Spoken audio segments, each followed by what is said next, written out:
Hello दोस्तों, स्वागत है आप सभी का मेरे YouTube चैनल शुभम की पाठशाला में। दोस्तों, आज की इस वीडियो में हम स्ट्रेन एनर्जी के बारे में पढ़ेंगे। ठीक है, हम देखेंगे कि कैसे हम इक्वेशन लिख सकते हैं strain energy for axial force, for per unit volume and bending के लिए। ठीक है, तो देखिए स्ट्रेन एनर्जी होता क्या है। स्ट्रेन एनर्जी होता है internal work done to deform a body by action of applied force, या फिर उसको बोल सकते हैं energy stored in elastic body under loading. ठीक है, अगर ये देखिए, मान लीजिए ये एक ब्लॉक है। ठीक, यहाँ इसका एक सेल्फ वेट लग रहा है। ठीक है, इस ब्लॉक का लेंथ है L। ओके, और इसमें एक सेल्फ वेट लग रहा है। इस सेल्फ वेट के कारण ये देखिए कुछ डिफॉर्म होगा ये बॉडी, है ना।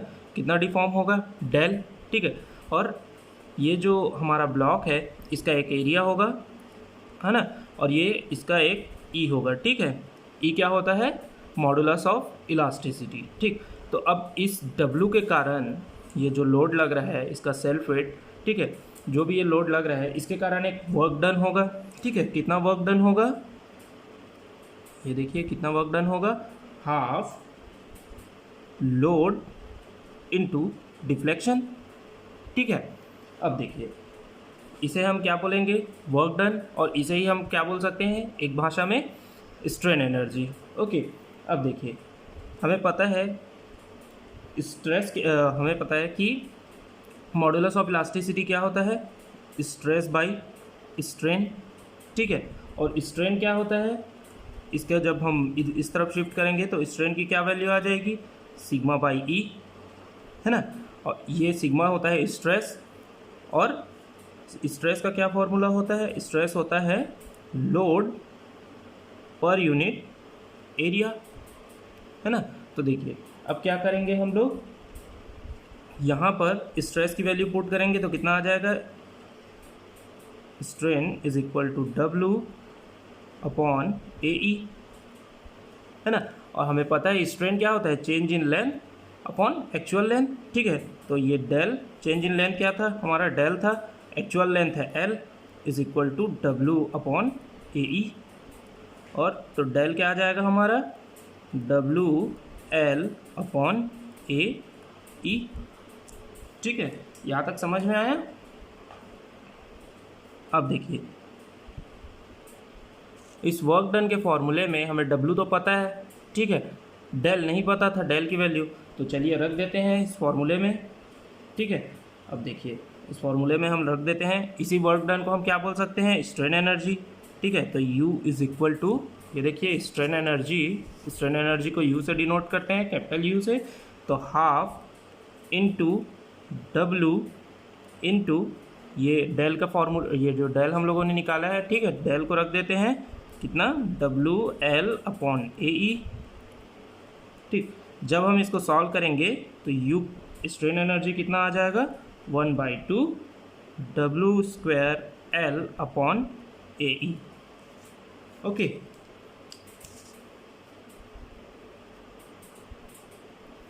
ये देखिए W L square upon A E, ये किसके लिए होगा, strain energy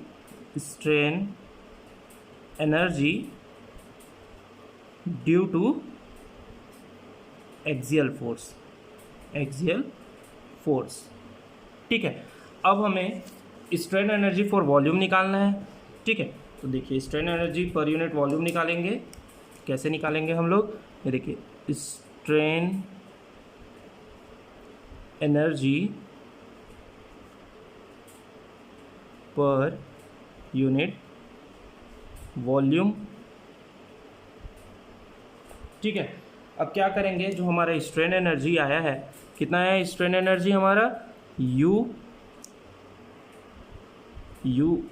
is equal to 1/2 W square L upon A E. ठीक है, इसको डिवाइड कितने से कर देंगे, वॉल्यूम से। ठीक है, वॉल्यूम कितना होगा इसका, एरिया इंटू एल। ठीक है, तो A/L। जब हम इसको सॉल्व करेंगे तो सॉल्व करने के बाद हमारा क्या आ जाएगा, ये देखिए U is equal to 1/2 W square L upon A E into A L, ठीक है,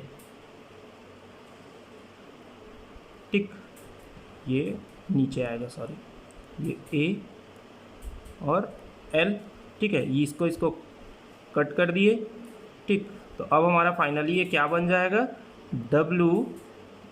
you is equal to strain energy is equal to U square upon A square E, ठीक है। अब हमें पता है, इसको हम एक तरीके से और लिख सकते हैं, 1/2 इसे W/A का स्क्वायर इंटू ई, ठीक है। देखिए 1/, ये देखिए हमें पता है कि स्ट्रेस इज इक्वल टू क्या होता है, W/A, ठीक है। तो यहाँ W/A की जगह हम लोग स्ट्रेस रख देंगे, तो U is equal to 1/2 sigma square E, ठीक है। तो ये हमारा क्या हो जाएगा, ये सिग्मा स्क्वायर डिवाइडेड में ई है, sigma square divided by E, तो ये हमारा क्या हो गया, strain energy for strain energy per unit volume, ठीक है। अब देखिए, अब हम क्या निकालेंगे, strain energy due to bending, ये देखिए, ये अब हम निकालेंगे strain energy due to bending, ठीक है। तो उसके लिए हम लोग क्या किए, सबसे पहले एक सिमेट्रिक बीम एज्यूम किए, ठीक है। अब सिमेट्रिक बीम है तो न्यूट्रल एक्सिस कहाँ से जाएगा, सेंटर से जाएगा, ठीक है। यहाँ क्या किए, 2 सेक्शन कट कर लिए, ठीक है, 2 सेक्शन ले लिए, ये हो गया सेक्शन 1, ये हो गया सेक्शन 1, ठीक है। यहाँ से यहाँ तक को ले लिए सेक्शन 2, ठीक है। इसमें क्या किए, एक स्ट्रिप एज्यूम किए, ठीक है। ये देखिए यहाँ एक स्ट्रिप लिए कुछ इस तरीके से, ठीक है। इसका न्यूट्रल एक्सिस से डिस्टेंस कितना है, y, इसका एरिया कितना है, dA, और इसका लेंथ कितना है, dx, ठीक है। अब हम क्या करेंगे, इस स्ट्रिप में स्ट्रेन एनर्जी कैलकुलेट कर लेंगे, ठीक है। इस स्ट्रिप के लिए स्ट्रेन एनर्जी कैलकुलेट कर लेंगे और इसका यूज़ करके हम लोग पूरे बीम के लिए स्ट्रेन एनर्जी फाइंड कर लेंगे, ओके। तो देखिए एक चीज़ हमें पता है कि M/I इज इक्वल टू सिग्मा/Y, ये चीज़ पता है हम लोगों को। और यहाँ से सिग्मा की वैल्यू कितनी आ जाएगी, sigma is equal to M/I into Y, लिख सकता हूँ ऐसा, है ना। अब देखिए हम लोगों ने strain energy per unit volume कितना निकाला था, ये देखिए स्ट्रेन एनर्जी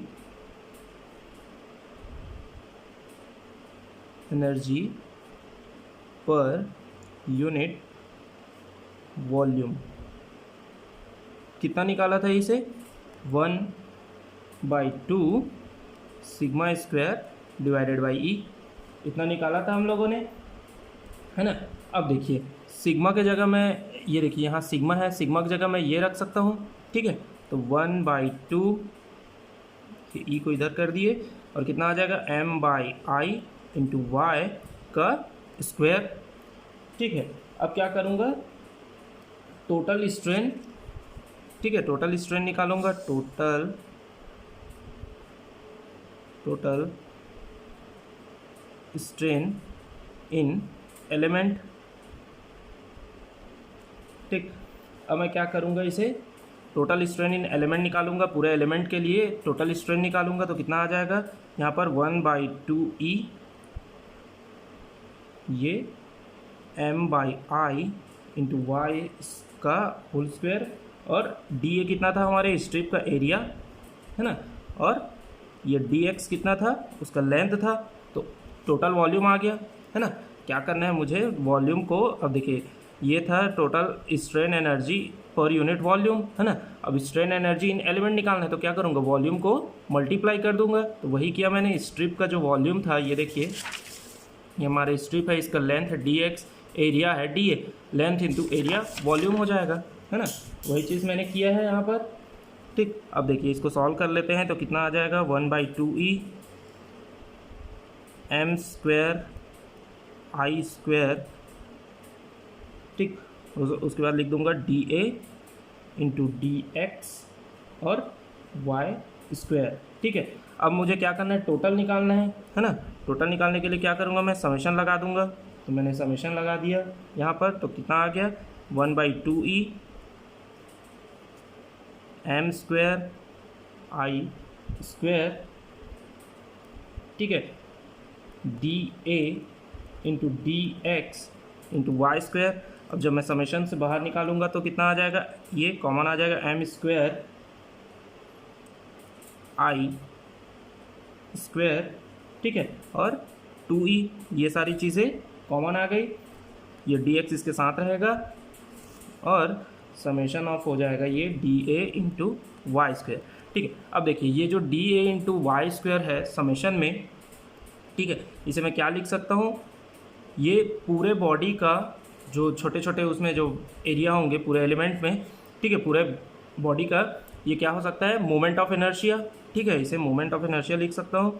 तो m square i 2e dx, ठीक है, और यहाँ क्या आ जाएगा i स्क्वायर, सॉरी i आ जाएगा ये, तो i और ये कटा तो कितना आ गया m square upon 2e i dx, okay. अब अगर मैं इसे ये लिखूं कि total strain energy stored in whole body, ठीक है। स्ट्रिप के लिए हमने कैलकुलेट कर लिया, ठीक है। अब मैं क्या करूँगा, होल बॉडी के लिए कैलकुलेट करूँगा। तो होल बॉडी के लिए कैलकुलेट करने के लिए मैं क्या करूँगा, इंटीग्रेशन कर दूँगा, ठीक है। तो integration of m square 2e i dx करूँगा, ओके, ठीक है। तो ये देखिए m इंटीग्रेशन कर दिया मैं। अब क्या करूँगा, यहाँ से 1/2 और integration m square upon e i dx, ठीक है। तो ये हमारा क्या हो जाएगा, बेंडिंग के लिए स्ट्रेन एनर्जी की वैल्यू, ठीक है। यहाँ मैं लिमिट सेट नहीं किया हूँ, ठीक है, क्योंकि हमारा जो इंटीग्रेशन का लिमिट है वो अपने क्वेश्चन के अकॉर्डिंग जो है वो हम लोग लेंगे, ठीक है। जैसा जैसा क्वेश्चन रहेगा उसके अकॉर्डिंग हम लोग लिमिट लेंगे, ठीक है।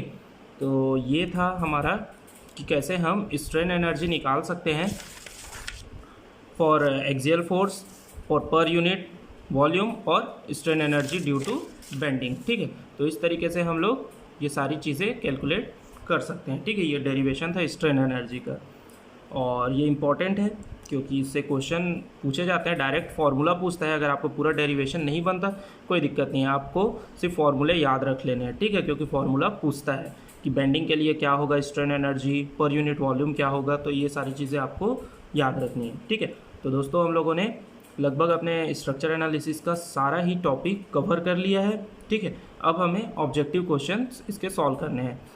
तो मंडे से हम लोग गुप्ता एंड गुप्ता बुक के ऑब्जेक्टिव क्वेश्चन सॉल्व करने वाले हैं, ठीक है।